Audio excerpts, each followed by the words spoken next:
நம்ம இன்றைக்கி பன்னீர் எப்படி பண்ணுறதுன்னு பார்ப்போம். அதுக்கு நான் 1 லிட்டர் பால் எடுத்திருக்கேன்.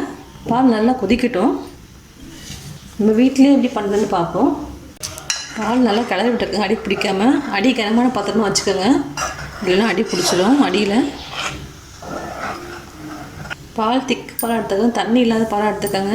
ஏன்னா அப்போ தான் உங்களுக்கு பன்னீர் நிறைய கிடைக்கும். தண்ணி இருந்துச்சுன்னா உங்களுக்கு பன்னீர் அந்தளவுக்கு வராது. பால் நல்லா கொதிச்சிடுச்சு.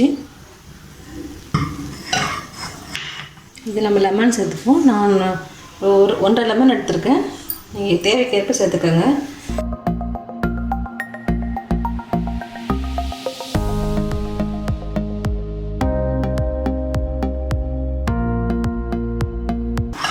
நல்லா பால் பிரிஞ்சிடுச்சு.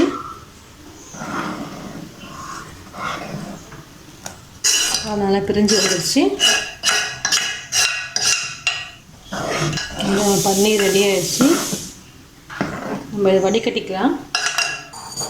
நம்ம இதை வடிகட்டிடுவோம்.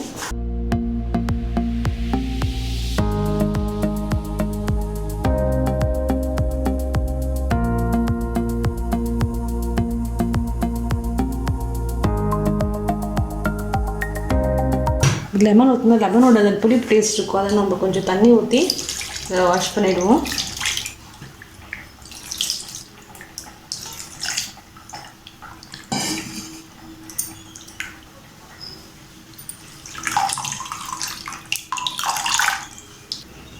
நமக்கு எந்த ஷேப் வேணுமோ அதே நம்ம அதே இதில் வச்சு நம்ம அமுத்தி எடுத்துக்கலாம். தண்ணி ஃபுல்லாக போனதுனால நம்ம வெயிட்டான ஒரு பாத்திரத்தில் வச்சு மேலே அமுத்தி வச்சுருவோம். தண்ணியோடு வைப்போம். அப்புறம் அந்த வெயிட்லாம் உங்களுக்கு தண்ணி எல்லாம் இறுகி உங்களுக்கு வெளியில் வரும். ஒரு 1 hour கழித்து நம்ம எடுத்துப்போம். பாருங்கள், நம்மளோட பன்னீர் நல்லா ரெடி ஆகிடுச்சு. பாருங்கள், நல்லா ரெடி ஆகிடுச்சு. இது நம்ம ஸ்லைஸ் போட்டு நம்ம யூஸ் பண்ணிக்கலாம்.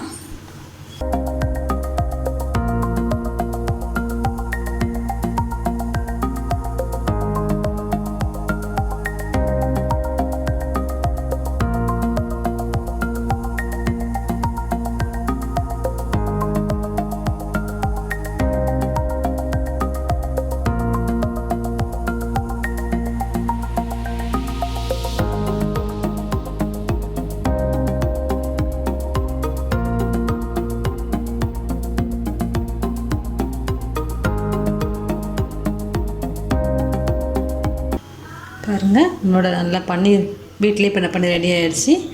நீங்களும் ட்ரை பண்ணுங்கள். உங்கள் கமெண்ட்ஸ் சொல்லுங்கள். தேங்க்யூ.